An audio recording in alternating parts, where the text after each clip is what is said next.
Anak mga igsoon. Asa man ka anang mamatay ka kanang kinabuhing dayon. Tinga di na ka kasalanan kamatayon. Daghang salamat. Mauna Tatay lang, Ingkol salamat. sa Tanan. kining Kingdom of God, mga kasama ato sunod ang katapusang mamumulong si Shelbert Duduyano sa Catholic Faith Defender ang 10 minutos Bert. Daghang salamat, moderator, akong amigo no sa istasyon, Dani. Maayong hapon no sa tanan nga naminaw ron dinhi sa maong istasyon. O maayong hapon sa akong mga kauban tanan diri nga mga dili katoliko. Murag mga dili katoliko may daghang kayo diri no. Ang akong kauban murag ni una og uli kay doon na siya importante kayo po no siguro nga adtuon. Kining akong ipaambit karon sanglit wala man tay usag yun ka topiko nga hisgutan. Budi pasabot ang matag usa gi tagaan o gagawasan nga mamili og topic. Ang akong hisgutan base ni sa atong nadunggan pod gikan sa mga igsuon nato nga di lang nako hinganlan ang ilang grupo. Diin nagsaway sa baruganan nga Katoliko.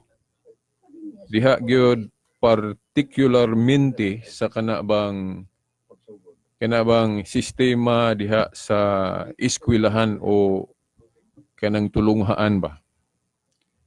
Kay sa ilagong baruganan kung maghimotag eskwelahan kung Kristohanon nga diwa ang sundon kung mahimo dili gyud pabayran but pasabot walay tuition fees ba no kay nakita man gud nga ang mga tulunghoang Katoliko pabayran man na may tuition fees.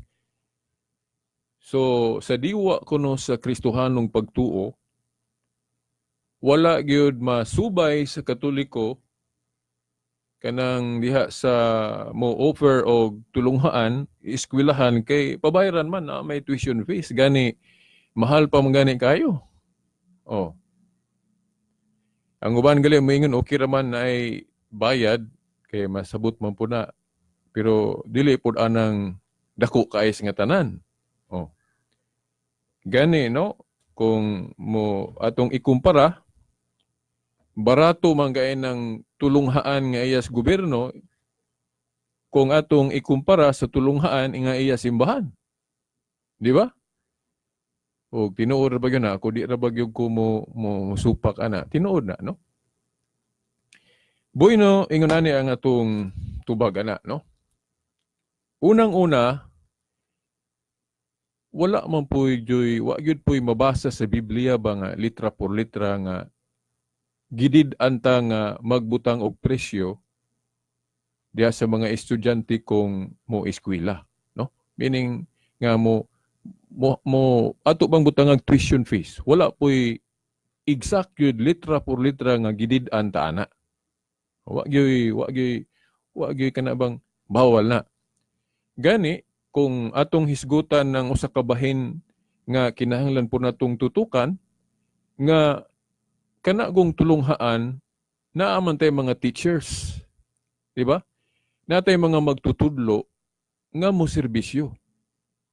Ug unya kanang serbisyo kung buot na hunahon angay ra bang bayra na. Di ba? Kinsa mang serbisyo ang dili nato bayran be? Bisan gani ang janitor, of course, makatarunganon jud bayran gyud na, no? Ang mga teachers unya pero dili man pud ingon nga kanang dili gyud ta kahimuan ng free, no? Kay sa akong panginsusi no naay mga history nga dunay mga Katoliko ang nihimo gyud ana nga tuition fee free way bayad. Ug mao ni akong i-share ninyo karon no nga gidala na ako diri no. Mahitungod ni Saint Joseph Calasans. O, Saint Joseph Kalasan, usa ni kakatoliko nga giilagyod nga santos. O nagpasiugda gyud siya og kanang wa gyud bayad nga tulunghaan. Buot ipasabot, ang katoliko di ay dunay history nga nakahimo pud anang pre-tuition fees, nga kanang libre ang tuition. Muna akong basahon ning iyang gamayng history. Giingon diri, Saint Joseph Calasans was born in Peralta de la Salle, a small town in Spain, on September 11, 1557. He became a priest in 1583. No, sa ato pa napari ni siya, wala pa Iglesia ni Cristo, kay 1914 man na. Wala pa Seventh-day Adventist, kay sa atong nahibawan, 1863 man na, nasugdi ni Ellen White. Wala pa po protestante na no? Kay 1517 man ni Martin Luther. Pero wala pa Seventh-day Adventist, wala pa Mormons, kay 1830 man ng Mormons. Uguban pa nga mga religion nga naakaroon nga wala pa aning tuiga, diin na pari ni nga si Saint Joseph Calasans. Wala pa po'y piniling nasod, no? Nga gifound ni Tatay Paulino Agapay, kay sa atong nahibaw 1957 pa man na. So kini si Saint Joseph Calasans, no? Usa ka Katoliko, giilagyod nga santos, no? Napari ni siya niadtong 1583 din akong tiwason og basa ning gamayng history niya. And in 1592, he went to Rome, where he founded the first popular tuition-free education for children. He called it Schola Pia. In 1617, he founded the Order of the Pious Schools, parish fathers, whose members have as mission the Christian education of children and youth. So makita nato nga ang kinatibuk-an daing Katoliko sa history, dili di ay tinuod nga way mga Katoliko nga nakahimo gyud anang eskwelahan ba nga libre.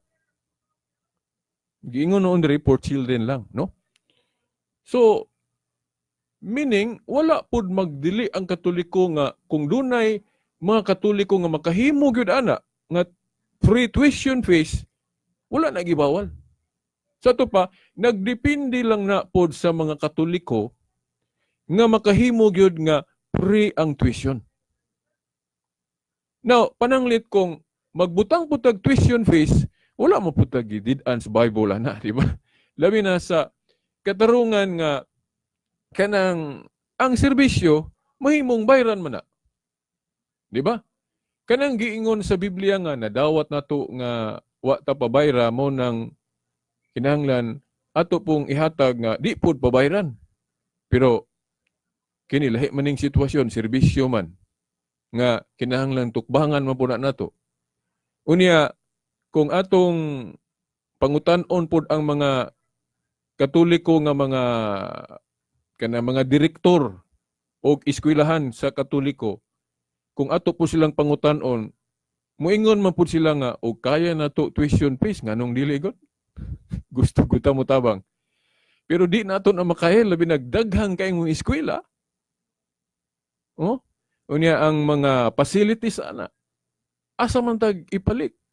Ya, muingon ta nga, kana dahil inyong kwarta sa inyong simbahan, pwede man, o kaya. Di ba? Pero, sa kanang gitawag og economic reason ba? Ngano man nga dili nato tabangan natong simbahan nganong gusto man gyud tag libre ang tanan. Di ba?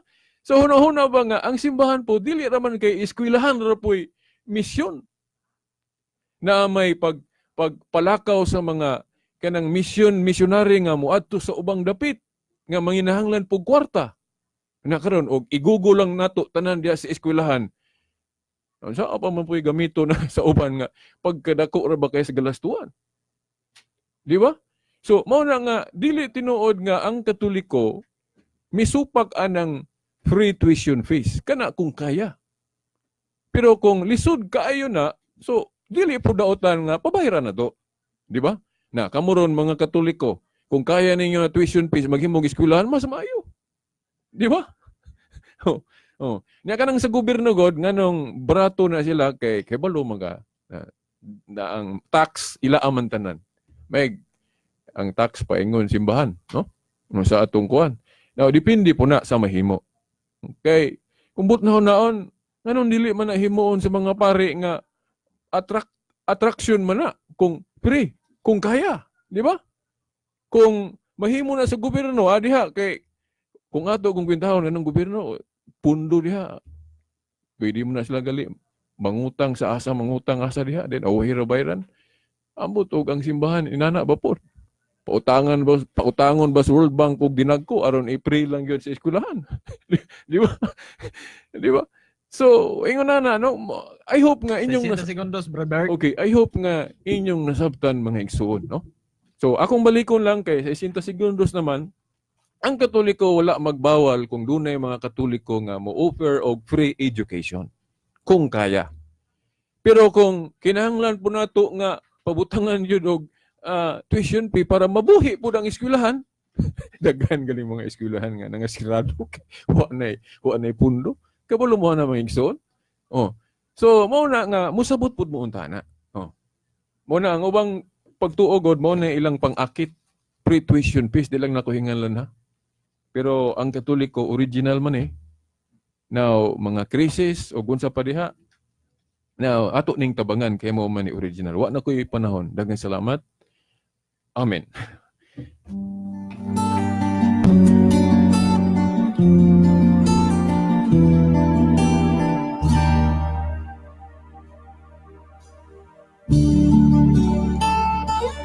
Kung nag-iisa at nanunumbay dahil sa hirap mong inataglay, kung kailangan mo ng karamay, tumawag ka at siya'y naghihintay.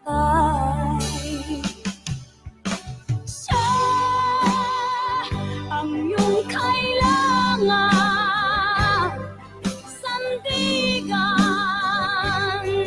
kaibigan mo, siya ang araw mong lagi, at karamay kong sawi, siya ay si Jesus.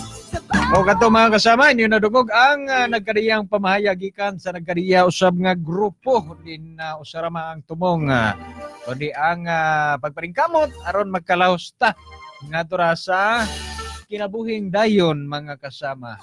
Salamat kayo ha sa grupo sa Catholic Faith Defender pinag-usab ni Brad Shelbert Don Duyano. Gurman si Tatay Incol, salamat sa mga miyembro gihapon sa Kingdom of God. Salamat kay ninyo. First Assembly of Yava, mga miyembro. Salamat kay pinagi ni Brad Emmanuel Kabigon og ni John Kit Sunugan sa Messianic. Salamat po guys sa tanang miyembro sa Messianic ha. Sa inyong pagpaminaw din ha. Og igorban ang Assembly of Yava, pinagi ni Carlito Samuyag. Og si Edgar Rosiana sa Assembly of God. German si Clemente Tuting Luntayaw Jr. sa Rock Rice. Salamat kaninyong tanan. Hangtod na lapod sa sunod higayon sa mga taknag sa mga istasyon. Ang temporaryong mihulip kapiragi ni Nicolay Losiños. Kini si kasamang Danny Luod Tatak RMN. 60 mga istasyon ng radyo nationwide. Mahigit sa 1,000 mga news anchors, commentators at DJs nationwide. Mahigit sa 5,000 mga reporters at correspondents nationwide. Buong araw na naglilingkod nationwide. Balita at komentaryong dapat niyong malaman. Serbisyo publikong may aksyon agad. RMA. Radyo mo nationwide.